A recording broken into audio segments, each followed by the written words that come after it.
Hi, this is Dr. Taylor Capizzello, and you're listening to the Neuronoodle Network Podcast.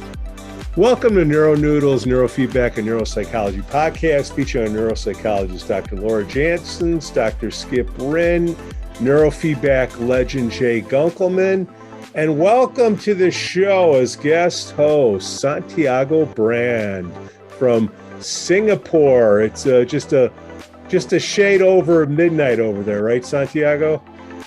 That's correct. Yes, sir. A lot of coffee. Hey, this is an all-star cast that are more than happy to share their knowledge with you. Our goal is to provide information and promote options for better mental health. My name is Pete, and today we have a special guest, Dr. Taylor Capizzello from Elite Physiology. But before we start, we'd like to thank our Patreon supporters, Outrageous Baking, Tour Talk, Alternative Behavioral Therapy, EEG and Me, Sadia M, Jonathan Rowe and January Terrell, and welcome new supporter, Loretta T. Outrageous Baking is a dedicated gluten-free bakery that has been around for 15 years. Tour Talk wants more people to discover text-to-speech. Joshua M. at Alternative Behavioral Therapy, Neurofeedback Service in Vancouver, Washington. If you're out that way, get a nice cap on your head out there. Please give us 5 stars on Apple Podcasts. It really helps get the word out. If they can't hear us, we can't help them. Okay, again, welcome Santiago to the team. He'll be pitching in from the other side of the world where, again, it's late at night. We appreciate him joining us. Santiago, you've been on with us before, but the new listeners could use a little background on you again. Could you please let us know a little bit about you, Santiago? Sure. Yeah, I've been in the field of neurofeedback for 13 years now. And I, as I like to call myself, a glorified technician, which means that throughout my career, I have what little I have accomplished has been done through hard work as opposed to advanced degree and smarts. I had the good fortune to be mentored by Jay for the last 10 years, and I think that's what's been pivotal in my success in this field. And I'm very happy to be here with the team and very happy to share my first one with Taylor. Oh, well, thanks again for joining us, Santiago. And we shouldn't feel too badly about him describing himself as a tech. I'm a tech. So, you know.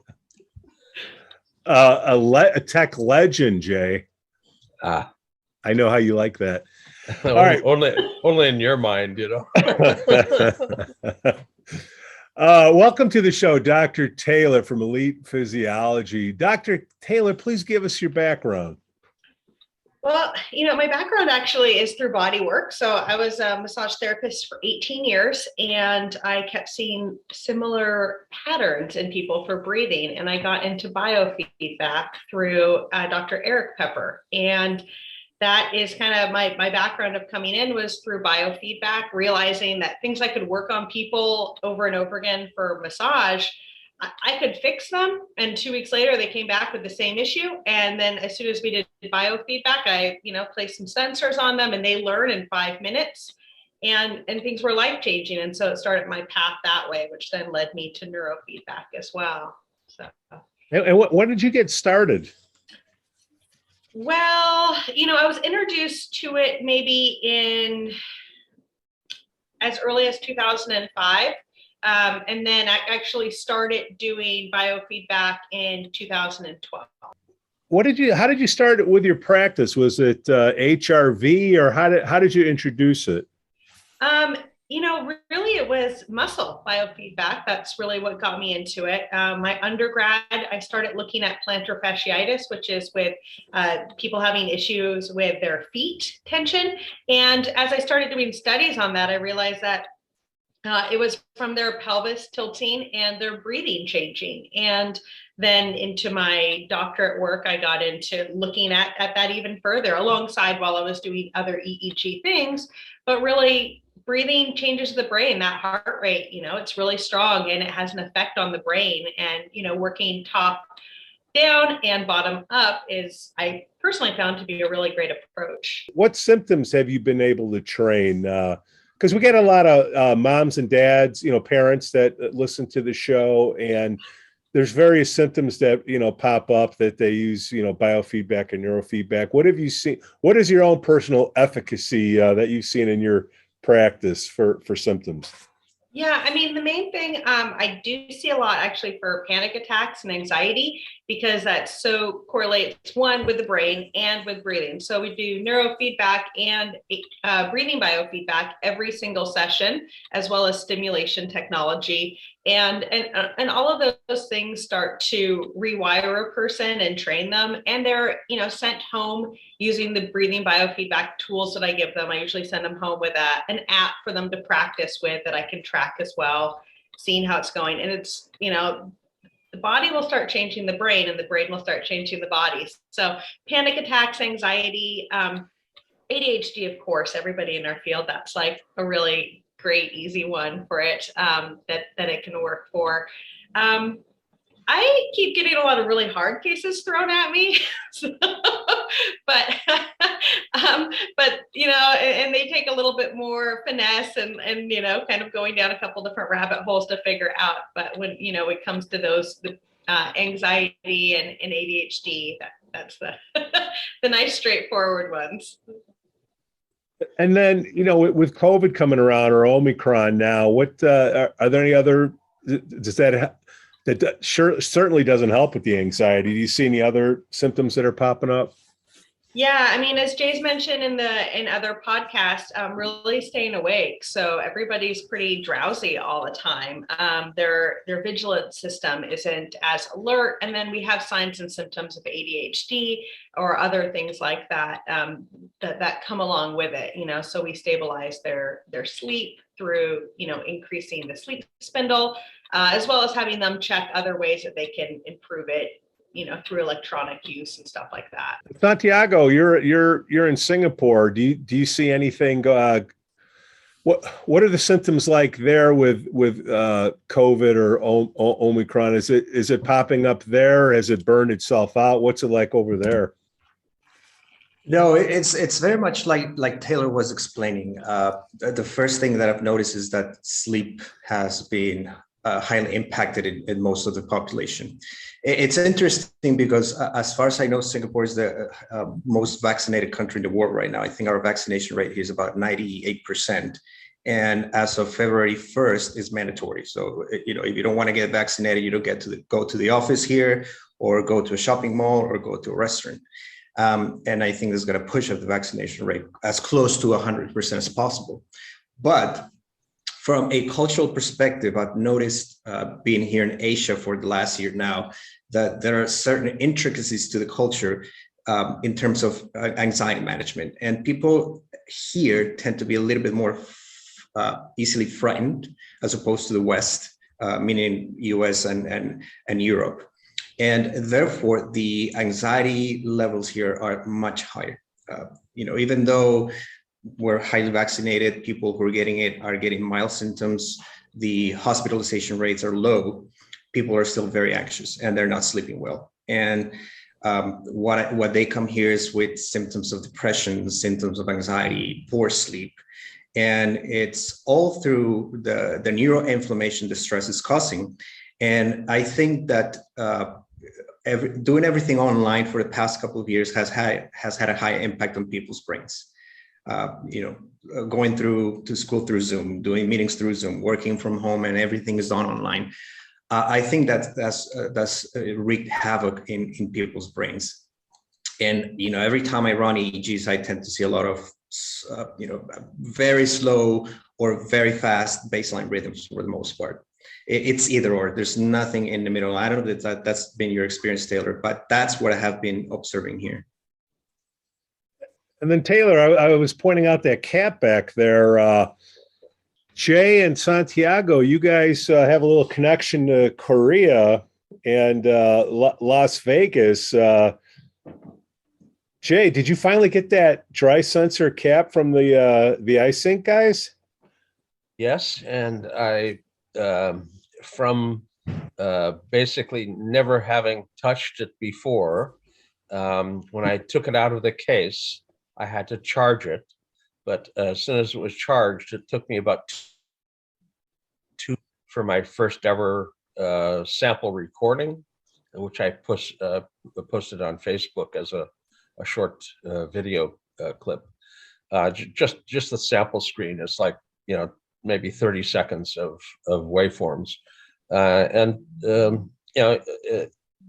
you put it on and all the impedances are green, and I don't have to do anything. It's just click start, and it did a nice job showing sample EEG, very nice and clean. I was watching the EEG go by, so there's a lot of lateral eye movement. But other than that, the record is clean. Again, if I would have been doing it as a demo, I probably shouldn't have been watching the EEG go by. But it was quick. It was easy. It gave really nice results, and the analytics are concordant with the prior wet sensor EEGs that I've had done. And I've had EEGs done over the years so many times, I can tell you what my EEG looks like before I even record it. So, and I did for the documentary that they shot on me. They came into the room surprised me bringing an amplifier in, asked me what my EEG would look like. Then they recorded me. Then I analyzed it live on camera. So, that I have to say that the documentary has taken a rather interesting twist with international film festivals. The London Film Festival has it nominated as the number one documentary or something like that, the best director. It's got four nominations at the film festival going in, before they're actually shown anything. So that's kind of interesting, but we'll see. I think they sent it into maybe a dozen. Skip, before I get to you real quick, Santiago and Jay, you had an experience with that cap. Is it possible, because one of the hardest thing is to train a tech to figure out the right spots to put the sensors and whatnot. Can you really just pop that thing on and you'll get the right placements on everything? Yeah. Well, you can't just sit it on the back of your head. You got to sit it on. The frontal electrode should be, in the spot where you expect the frontal electrodes to be. But it expands out to be bigger, and it compresses down to be smaller. And all the electrodes stay in the appropriate 10-20 position. There's little gears and levers and springs and everything inside of it. It's really well engineered. You put it on, center it properly, don't have it tilted to one side or the other, and you're up and running. I've seen it have electrode impedance issues only a couple of times when I've seen it being demoed, and it wasn't, they grab a piece of it and kind of move it around to get the hair kind of parted out of the way. They have a little control that says vibrate that can give things a little buzz to get the little tips to go down through the hair a bit better. But I've yet to see anybody have difficulty with the hookup. It's quick, it's easy. And again, unless you're just kind of trying to do it wrong. I mean, if you you don't put it on tilted like a chapeau in France or something, you set it on square, set it on so it's, low enough to the front, so it's not just on the back of your head, and you're up and running. For very young kids, you have to actually extend the electrodes. There's a little tool that comes with it. You can pop the electrodes and extend them out so you can get to a smaller size head. But unless you've got a really small head, a normal adult or a teenager, the standard setting electrode length is fine. And the electrodes stick out about this far from the actual helmet. So if you've got, hair, it has the ability to be stuck down through a fairly thick head of hair. So I'm extremely impressed with the quality of the recording. I've seen a lot of dry sensors that, all the way through the electrode recording. You're going to pop over here, you pop over there. The electrodes are unstable. And this keeps everything held in place really nicely. It did a beautiful recording. So one size fits all. I've seen pictures of it. How much does this thing weigh, Jay? Approximate. I don't know exactly what it weighs. It's not inconsequential, but it doesn't feel like you've got a barbell on your head or anything, you know. So nothing that would invite like neck tension or anything like that. No. Okay. Not at all. I found it to be rather comfortable, and after a minute or so of wearing it, you forget it's there. So you like wearing it? You feel a little bit of the pressure from the electrodes at first, but then after a couple of minutes, you just forget it's there, and it's very comfortable to use. Very, very, very, very, very light. You ever wear it out in public just because you forgot to take it off, Santiago? It has a little bit, but that could happen. It has a little bit of a Star Wars trooper look to it. You know, I was thinking Rick Moranis, Spaceballs, right? Big helmet, I think his name was. Taylor, in kind of piggybacking what Santiago brought up and just culture, you're in the Bay Area, correct? San Francisco? Yeah. So just general question, but I mean, geez, we say pandemic like it's one thing. It's been a couple years and it's like this, you know? So my question to you is, how has, California and Bay Area policies affected what you do? And I'll tell you, up in Alaska, in March of 20, I guess, we stopped doing neurofeedback just because, people in the same room, hands on heads and all that stuff. And so that's how it impacted us. We're still kind of trying to work our way back in. But so the question back to you is like, how has that impacted? What have you done to kind of manage policies, which are pretty strict, right? No judgment, but they're strict there, stricter than other places for sure. Yeah. As basically we're in mental health, and so there's we were able to go back in person a little sooner.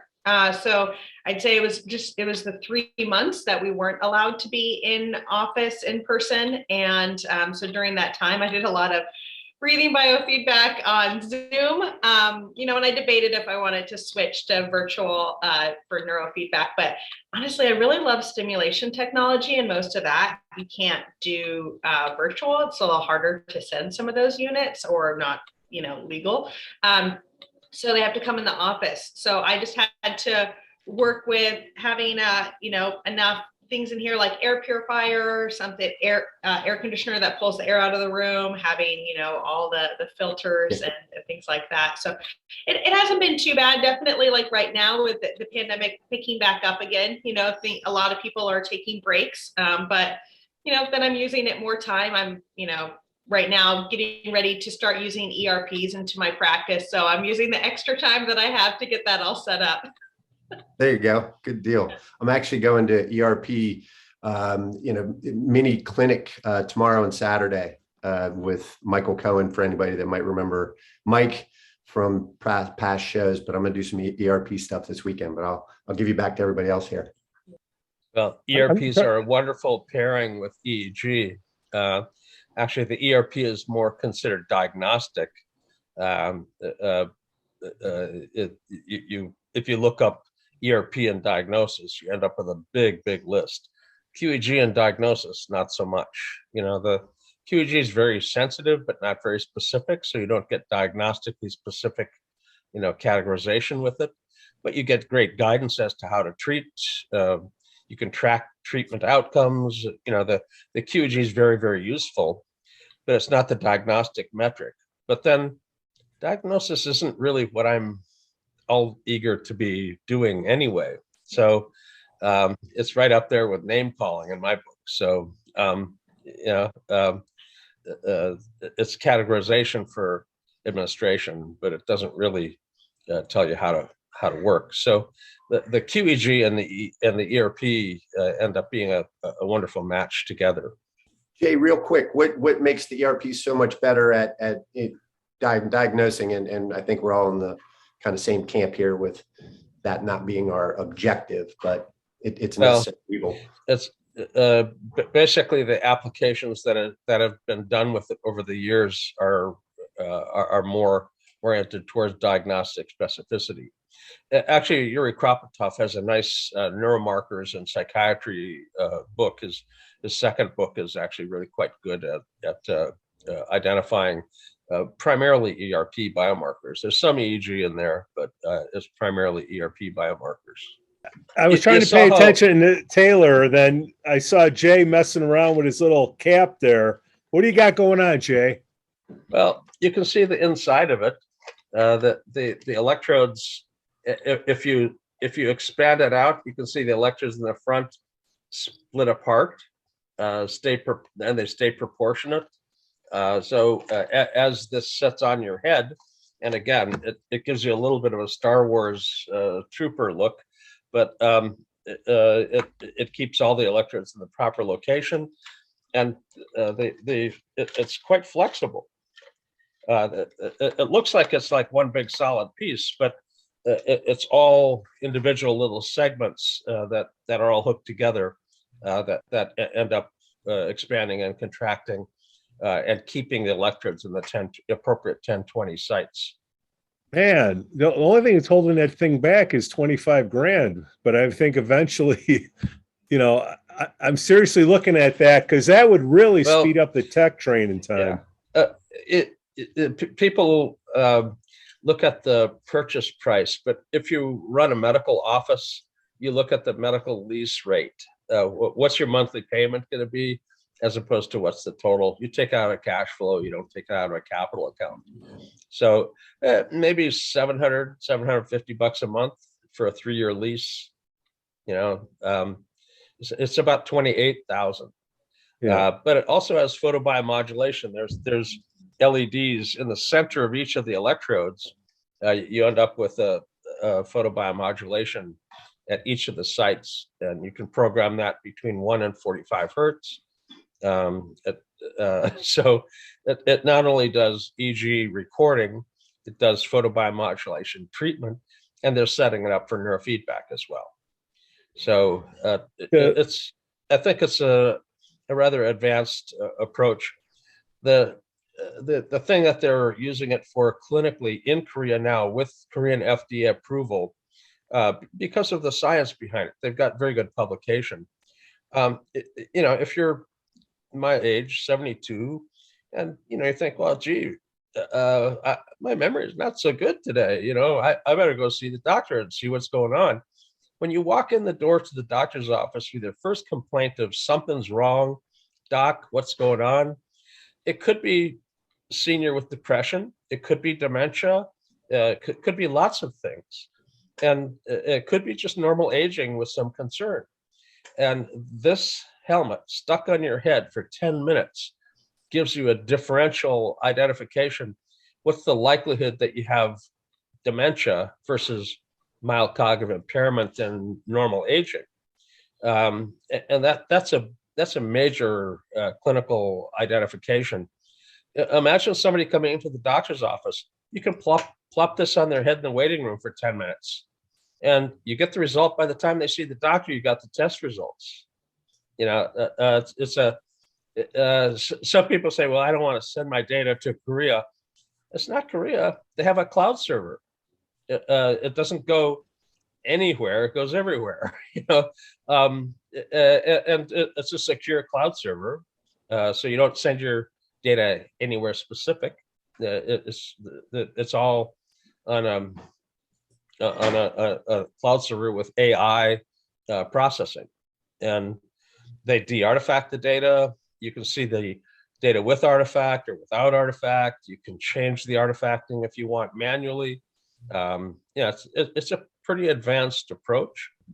I was going to say, maybe we need Elon Musk in on this, and you can have it as like a self-driving car. Put the cap on, and when you're in your alpha, your car moves. When you're not, that's better neurofeedback. Brain-computer interface, or brain-car interface, huh? Right. There are actually older devices that have been used with truckers to monitor for drowsiness using brain activity. You can identify when somebody's starting to slip a little bit in their vigilance, and give them a little warning. Hey, you're getting a little bit too drowsy. And if they pop back and stay awake, that's fine. But if the warning continues, they basically are told they should pull over. So anything that avoids a truck head-on collision with me is a good idea, So. Hey, does anyone on our panel know if there is other kinds of neurofeedback that are more mechanical in nature? I mean, when we do our neurofeedback, it's movies, it's games, it's things on a computer screen, but I was joking, but I was curious, has anyone developed anything like that where there's actual something moving in the environment, some kind of mechanical device, a toy, a robot? I know that with working with OT and phantom limbs and things like that, there's all sorts of equipment that's being developed. But I was just wondering if there's anyone know of any other kind of mechanical device used with neurofeedback, because that would be pretty cool to have something three-dimensional. Yeah, actually, Dr. John LeMay, he developed a way of kind of flying, like a model airplane. Not flying, just like what are they, like a toy plane or a drone, doing brain modulation with it. So that's cool. He hasn't patented it. It's not released, but you can ask him about it. Okay, not a patent yet. Okay, we're on it. No, he hasn't patented. So he does. Yeah. Okay. But he did develop it. Okay, all right. We'll bug him to make him do something with it. Yeah. Okay. There's a group of people in Europe, as well as the Koreans and myself, that did a research project that was published in a major journal with a big impact factor. And basically what it was is the ability to prove that real-time de-artifacting could actually work without damaging the underlying signal. So that people walking or running, doing a task, up and moving around, if the EEG is being recorded in those kind of conditions, you can actually take out the artifacts that are induced by the walking, the running, the playing golf, the whatever it happens to be. And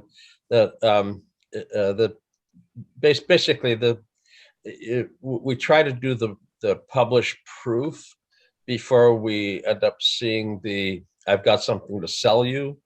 And although that's not very common in the neurofeedback world, there's a lot of, I whipped this up in the lab and I'm selling it today. And there's no publication showing outcomes and stuff. So I've been very appreciative of the Koreans' approach of publishing a positive outcome research to support that they're bringing something to actual market. I think they're doing it right as well as anybody can. That cap, if you're paying a tech $20 an hour to train, I would think, I was making light of the 25 grand or 28 grand, whatever it is. You pay that much for the cap, but then you don't have to pay the training hours to the tech or as much. Is that right? Probably. I mean, I don't know that it takes a whole lot of skill to put this on. I put it on myself, I mean, and first time with no impedance problem at all, and a clean recording immediately. It took me more time to fill out the name and age, my date of birth. It's one of those things where you have to scroll to the year you were born. I scroll halfway to forever with those darn things, So it took me more time to fill out that form than it did to put on the cap or put on the wave. So, it's awfully easy. And, there are going to be people that are difficult with it. If you come in with a huge amount of hair, and, there are people that come in with weaves and dreadlocks and hair that's done up on top of their head real high or something. That's going to be difficult. But if they take their hair down, and this wouldn't be difficult for Taylor. This wouldn't be difficult for Laura, but you can imagine somebody's hair that's, dreadlocks or something. That's going to be a difficult one. But that's not difficult with paste on discs even, or an electro cap or any other kind of cap. There are people that have difficult circumstances to record because of hair. I'm not one of them. So I can get back to C3 and C4 and not even mess up my hair, So, Santiago, would you need a tech for to put this cap on? I mean, you were just out there. What do you think? I think it depends on how you personally want to run your operation. But what I do have to say is that this device is really a game changer. And, we look at the device, that's just the byproduct of, as Jay was saying, the years and years of research they have put into this. I had the personal privilege of spending a full day with them at their facilities in Seoul. And, they're showing me how they do the research. They have a full team of engineers. I'm talking 10 to 12 engineers running the algorithms, extracting the biomarkers from the raw data. And they have another team of engineers doing other fancy stuff with their computers. So you can tell that they're doing the due diligence and, doing the step-by-step procedure and to get to the final product, which is the helmet. And to me, this is a game changer. And again, you could see by looking at the device that it took some time for them to finally come up with this design. When I sat down and asked them, how long did it take from the conception, the vision in your mind to the final design? They said, oh, it was probably 5-7 years before we finally had something ready to market, which is what Jay was just showing us. And I think, in my opinion, I'm getting my hands on one of these. It's going to change the way I run my practice, and it definitely is going to change the way I monetize my work. And it will be a game changer for any other practitioner out there, I think. There was a group that went out to the Midwest to work with the football players in Canton. And they had to do recordings, and if you're pulling somebody out of their normal training routine, it actually just disturbs their team training and teamwork. So if you pull somebody out for an hour worth of testing, because it takes you 20 minutes, half hour to hook them up, and another 10, 15 minutes to get them cleaned up when they're done. And then they have to go take a shower after that to get rid of it all. That's really disruptive to their procedures. A 10-minute scan with the wave that you put on a head in a couple of minutes. Now I have to say that there's some NFL players that are going to have some difficulty because of hair. You can see some of them have their helmet kind of puffed out with whatever they've got on top of their head, but it's still a way to save time. Jay, you kind of referred to this, differential diagnosing, and so my day job as a neuropsychologist is all about answering questions like that. And Laura and I have been talking about this for, it seems like decades, right, Laura? Even though I know it's not, but the paper and pencil stuff just doesn't get it cut. It doesn't cut it. So, hey, is it mild cognitive decline? Is it depression? Is it, early onset Alzheimer's? And the answer is, I don't know. They're just filling out a bunch of stuff on paper. So that's really encouraging to know that this will allow for that. I know ERPs do too, which is part of my interest. Yeah. So segue over to you, Taylor. I noticed that you do cognitive assessments out of your clinic or practice. So I'm not sure how you refer to it, but what are you doing for assessment? And then are you including, cues or anything else? What are you guys doing? Yeah. So, so for myself, I am a psychophysiologist, not a psychologist. And my PhD is in psychology, but I am not licensed. Good for you.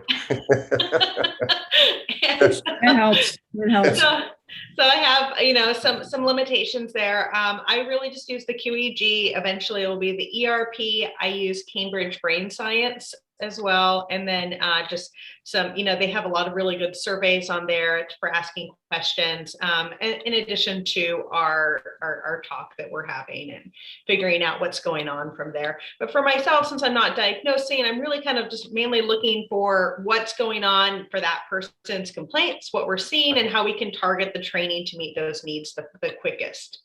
Okay. And so not to minimize it by any means, but maybe more of a screening for subsequent trainings or treatment.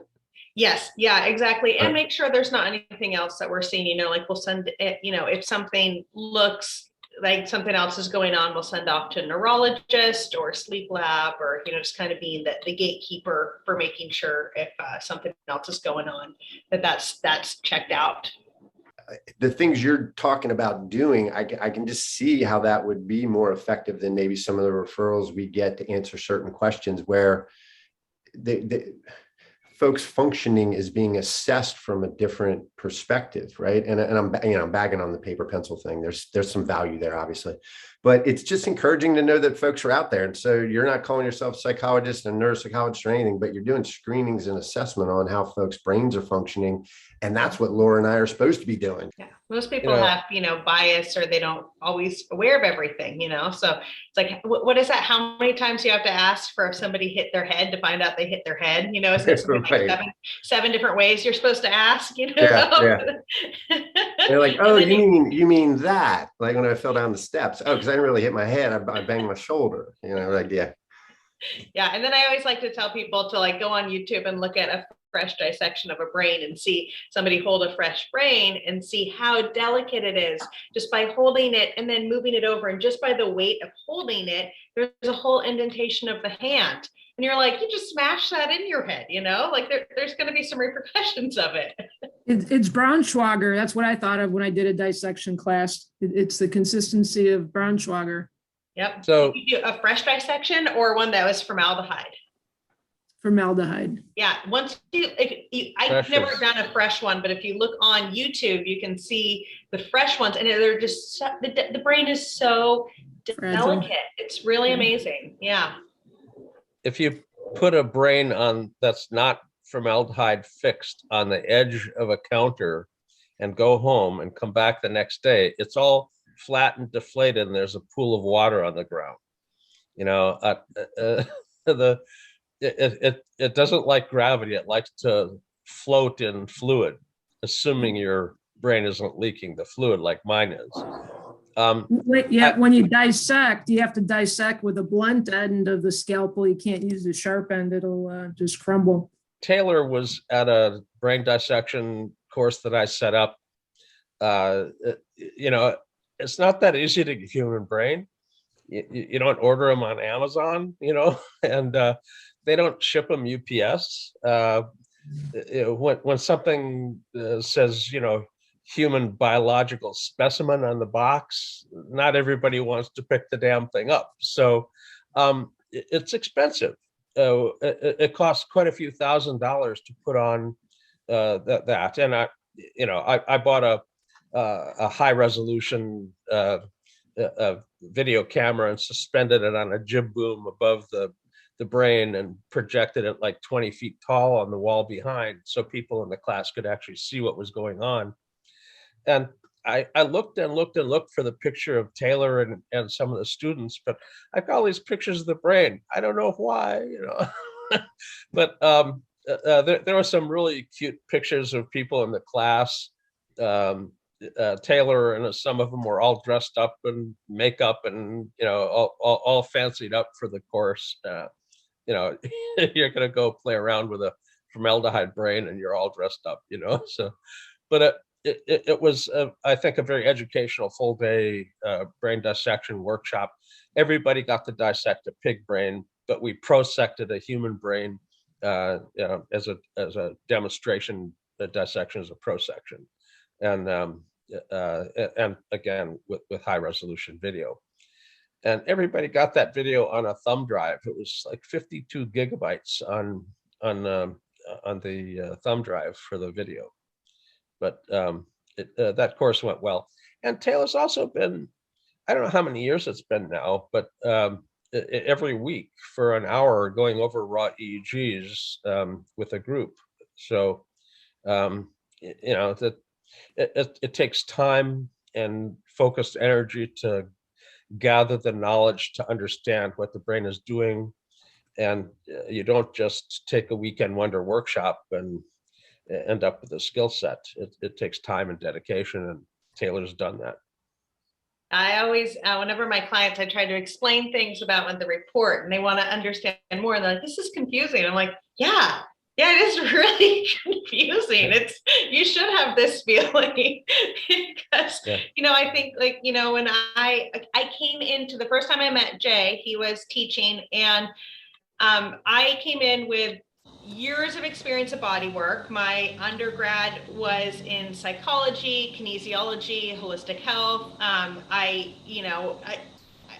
came in with a pretty good knowledge, and I still had no idea what I was looking at when Jay was, looking at a QEEG for the first time. And so it just takes so much work learning. It's never ending. Yeah, it's it's an impossible learning curve with no top. It's very steep, but it's the right curve to be on. And it's good to see people that are earnest about their learning actually on that learning curve, ratcheting up one little step at a time. So, I keep telling people I'm actually kind of slow, but I've been in the field for 50 years, so, just get a little bit every day. And after a while, you've actually got a fairly good fund of knowledge. I think using that cap, we keep saying the Koreans, it's iSync media, right? We got iSync Brain, iSync Wave, their database, the helmet, and they don't have a product that's static. It's going to be in constant development. They have data that they haven't opened up to the norms yet. They collected data up to 150 hertz. They analyzed up to 45. They have gamma 2 and ripples that they could analyze. They have ERPs, a bunch of different kinds of ERPs. They haven't executed that for normative analysis, but they have the norms. They have genetics. They have diet. They've got all of that for their normative group. So there's a couple of careers left for people to try and execute all of the data that they actually collected. So everybody's talking about COVID because it's what we've been talking about for 2 years, and there's these secondary effects, I'll call them, which are significant. Folks are burnout and depressed and anxious and all these things that happen when we have to disrupt our lives for so long and maybe learn different ways and figure out how to operate without a concrete foundation under us. Things are different, so that's challenging. But there's some real effects that people are responding to, right? Like things, shipping supply lanes are disrupted, and that changes and makes things harder. All these things that are real life impacts. I think in mental health, we're all seeing those people somehow. But my question was more towards, are you seeing folks that are identifying, hey, yeah, like I'm a long hauler of COVID and this is what I'm experiencing, or a little controversial, but I'm seeing it in my practice where folks are like, hey, I wasn't great before, but I got my second shot and now boom, boom, boom, I got this going on. So I'm more of the virus impact on functioning. Are you seeing that? I actually do organized talks. I've given maybe 5 talks to various groups on long hauler COVID brain, how to identify it in the QEG, and how to treat it. And I've got before COVID, and after treating long hauler COVID. So I've got longitudinal study from before COVID existed, the same brain now with COVID, and then the long hauler brain basically with COVID, and then after therapy to fix the problem. And we have a tool that can end up helping recover long hauler symptoms. There's lots of ways to end up with ischemia in the brain, and inflammatory changes is one of them. There's others as well, but inflammation is a major source of it. And if you have ischemia, the brain area that has it ends up not working as well. It's not like it can't work at all, but it's not working efficiently. So when you can't remember anything, your memory is just shot. Word finding and verbal fluency is gone. We can see that in the EEG. as the slow edge of alpha trickling down into the theta band. And you basically need to gently activate that area. The brain regulates its own blood supply. It will open the area up, but you have to turn the area on gently and leave it on. At that point, the blood supply to that area will open up. But very much like a head trauma, post-traumatic ischemia, you can't make a big demand for function or you cause further problems. You know, if you have impaired circulatory flow to an area, that's ischemia.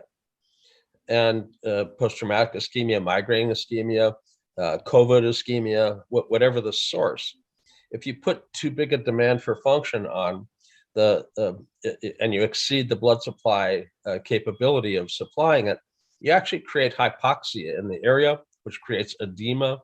The edema creates pressure and it collapses the blood vessel further. So the head injury person doesn't get better if you put them back on the field right away. You have to rest that brain to make sure that you don't end up with cell death from the hypoxia, glutamate cascade and cell death. So, you know, we can treat it effectively. We've got evidence of that, case series evidence of that, and very good outcomes with people. So I think the long hauler COVID symptom of brain dysfunction is something that we can treat quite effectively. There are other long hauler COVID symptoms that are cardiac related. That's not the kind of, you know, post-COVID thing that we can fix with a head. There may be HRV things that can end up helping with that. That's not my area of expertise. So, but the, you know, cognitive problems post-COVID long hauler, we can remediate that with training. It's not super quick, but it's faster than an ADD treatment. Well, you know, I actually wanted to say, in addition to what Jay was saying, with regards to neuroinflammation, specifically COVID, I think it's important to look at who the person was in terms of inflammation by the time they got infected with the virus, if not with any other kind of inflammation, because I think that largely influences how they get initially impacted and how they deal with the symptoms post-infection and how well they're likely to recover. I don't know what you think about that, Jay. I mean, I would tend to think that there might be some level of glial priming with COVID, you know, the release of the inflammatory cytokines and chemokines and all the things that get released when you get infected. Therefore, considering neurofeedback plus other anti-inflammatory interventions like exercise and nutrition are quite important. Yeah, you're not a disembodied brain. Last I knew, we don't just treat the brain. The brain actually is involved with the body. Anytime you're discussing cognitive function, if you're not looking at the body, you're missing the effect of the heart on the brain, the effect of the brain on the heart, electrodermal, goodness sakes, the sympathetic outflow to the skin, eccrine sweat glands. Anna Weiss years ago had a matrix of cognitive function, and one axis was brain and the other axis was body, and the body was all measurements with electrodermal. And you know, you've got if you've got a very active brain but a very unactive sedate body, that's a different state than both of them being active. So you've got to actually look at the person as a whole, as a complete, you know, and not just a disembodied brain. I made that mistake early in my career. And one thing about making a mistake, you really learn from a mistake. I learn more from my mistakes than from what I do correctly accidentally. You know, when you step in something, you end up with a common courtesy of a cowboy where I grew up. You say, don't step there, you know, try to guide other people around the error that you made. And I'm so old, I've made a lot of errors. So, you know, I'm a reasonably good guide through the field to keep you from stepping in stuff, you know. Taylor, what's the best way for our listeners to learn more about you? What links can we put in the podcast notes for you? Yeah, just my website, just at elitephysiology.com. That's probably the easiest. It has everything on there. So. Okay, outstanding. Well, Taylor, thank you so much for coming on the show. Thanks for having me. Oh, this is great. Oh, hey, we thank you all for listening to Neuronoodle's Neurofeedback and Neuropsychology podcast. We'd like to thank our Patreon business supporters, Outrageous Baking. They're a dedicated gluten-free bakery that has been around for 15 years. Check them out at outrageousbaking.com. TorTalk wants more people to discover text-to-speech at tortalk.se. And Alternative Behavioral Therapy, Neurofeedback Service in Vancouver, Washington. Just ask for Joshua M. We'd also like to thank our supporters, EEG and Me, Sadia M, Jonathan Rowan, January Terrell. And we'd like to welcome our new supporter, Loretta T. Hey, do you have an idea for a topic or a guest? Please email pete@neuronoodle.com or leave us a voicemail with the link in the podcast notes. Please give us 5 stars on Apple Podcasts and subscribe to our YouTube channel. And hey, if you really, really like us, please buy us a coffee on Patreon/Neuronoodle. We love our Patreon peeps, don't we, Jay? Absolutely. They get great coverage on this show, don't they?